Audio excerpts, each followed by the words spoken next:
Hello everyone, I'm Ian, and today I'm going to be going over 5 tips to help you get the most cinematic drone footage you can. Surprisingly, 3 out of the 5 of these tips are actually for before you even get your drone into the air.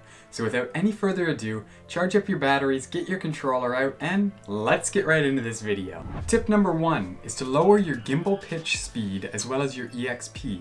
And basically what lowering these settings is going to do is it's going to allow you to get much more smooth and dynamic shots without the jerkiness if you move a stick too fast, because it's pretty much just going to slow down all the inputs on your controller. Now basically the EXP is pretty much how fast your drone moves and pans, and the gimbal pitch speed is, well, how fast the gimbal goes up and down. So by lowering these, you're in the end going to have much more fine control over your drone.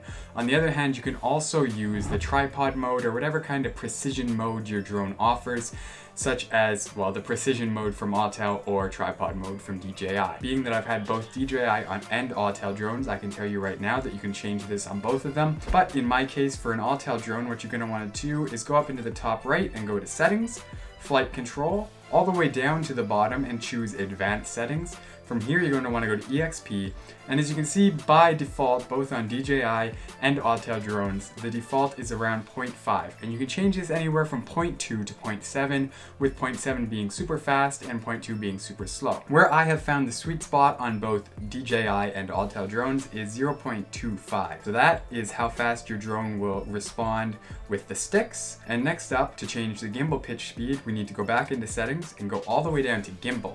Now here you're going to want to make sure, for one, that your gimbal mode is on stabilized. No matter what drone you're on, make sure it is on stabilized and not FPV. And number 2 is we're going to change the gimbal pitch speed. So a lot of the time it defaults at around 50 to 70, but what we want to do is bring it all the way down to around 25 once again, as like I said, I found this to be the sweet spot. And if you use this in conjunction with your tripod mode or your precision mode, you are going to get much more cinematic shots. Tip number 2 is to use manual settings in conjunction with filters. May these be ND polarizer or even ND polarized filters. Now basically what this is going to do is it's going to allow you to have control over what your camera sees and what your video in the end is going to look like.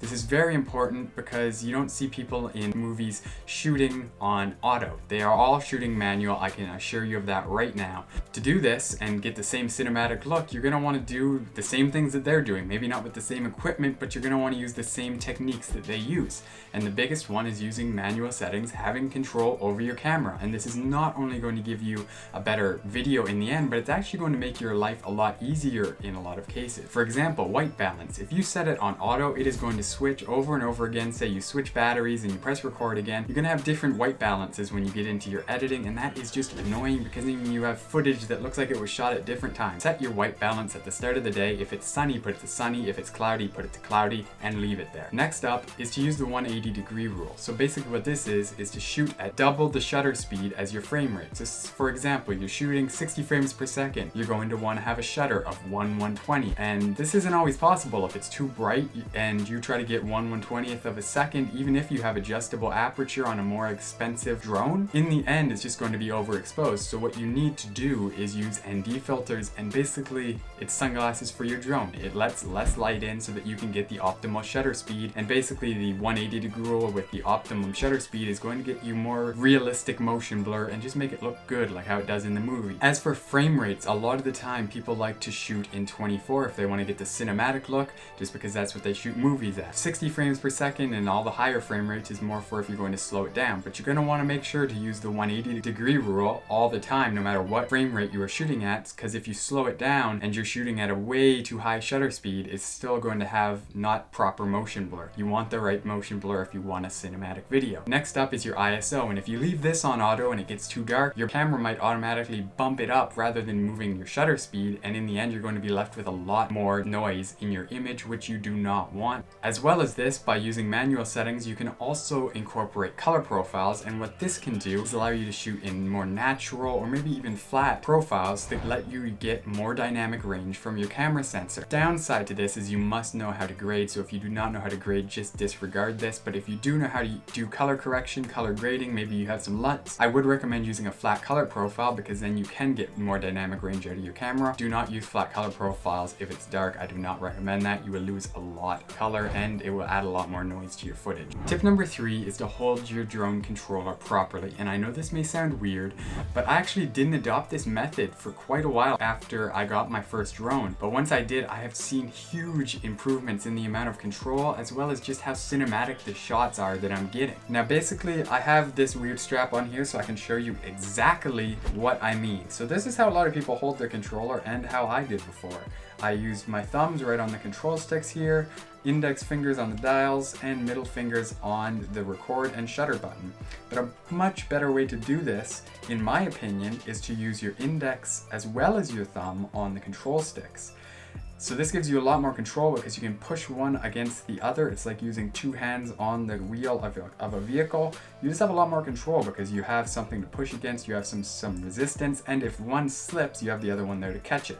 Now what this also allows you to do is touch every single button on the controller. So then you can use your middle finger on the dials, your ring finger on the record and shutter button, and your pinky finger back here on whatever buttons you have on the back if your controller has that.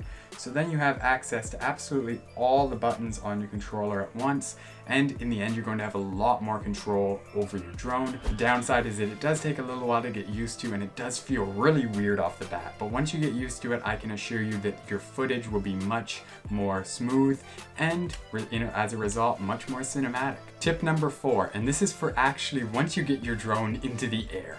So what this tip is to make sure that you have a subject as well as use your rule of thirds. Now a lot of people forget about this, but just like it applies to photography and videography, it also applies to, well, aerial photography and videography.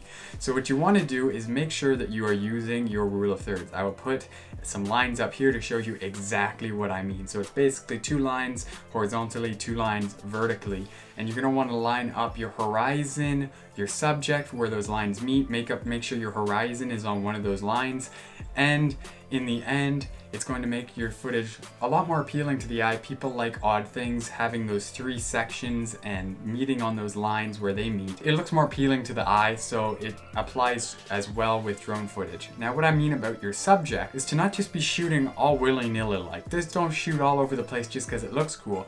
Get yourself a subject, may it be a mountain in the distance, a building in front of you, whatever it is. Make sure that you have purpose to your shot. You want to evoke a feeling from your shot. If it's just some random landscape and you don't know what the heck you're supposed to be looking at, sometimes those are good, sometimes they are, but other times if it's like very confusing and too busy, it's not going to look that cinematic because it's going to look amateur. You want to have a subject, may it be big, small, or just something to evoke a feeling. Make sure that you have something that you are shooting and you're not just flying your drone because, well, you're up in the sky and it looks like you're a bird and you're having fun. Make sure you have purpose and you are shooting something that is going to make the viewer feel something. On to tip number 5, and this is pretty much what I've been trying to get across this whole video, and that is the fact that to get cinematic footage, you need to be slow and steady. Now this applies to pretty much any type of video that you want to be cinematic. And yes, there are some types of videos that do kind of break these rules, such as, well, Peter McKinnon B-roll style type shoots, where there can be jerky movements, kind of pans that go into the other pans, and it's nice and smooth. But that's a lot of what's done in editing. When I think of cinematic drone footage, I think of those nice slow movements, those nice cinematic pans, tilt, zooms, whatever they may be, not jerky movements. There are places for those, like I said, in B-roll and whatnot, but for an actual cinematic video that I'm talking about and a lot of people want to get with their drone, you need to be slow and steady. This is what I've been trying to allow you to do this whole video by changing your EXP, your gimbal pitch speed, making sure you're holding your controller properly so you have the most control over your drone to use those sticks to get fine movements. And don't get me wrong, this isn't the most important thing. What the most important thing is to make sure that your camera settings are proper, they are done right, because no matter how good you are on the sticks, if your camera isn't recording a good image, there's no point. But number 2, the second most important thing is this, making sure that you're going slow and getting those cinematic movements. Slow and steady wins the cinematic race. That's how I'm going to end it today. Keep that in your head, keep that awful metaphor in your head, and I'm sure that you will get cinematic shots. But in all seriousness, I hope you guys enjoyed this video. Get out there, get flying. If you're gonna follow these rules, make sure that you get them done before you go out so you don't have to mess around with it if it's cold like it is here in the winter in Canada. Use all the tips I said. Try the new hand positioning, maybe use it on the DJI flight simulator before going out. I don't want you to crash your drone trying a new way to hold it, but I can assure you that in the future it will get better. Try out some manual settings, maybe order some ND filters, and have fun with it. Don't forget to have fun, because if you're not having fun, your footage is going to reflect that. You're not going to be enjoying yourself, and your viewers aren't either. So I hope that helped. Hope you guys get out there and get some cinematic footage. Happy holidays, everyone, and happy flying.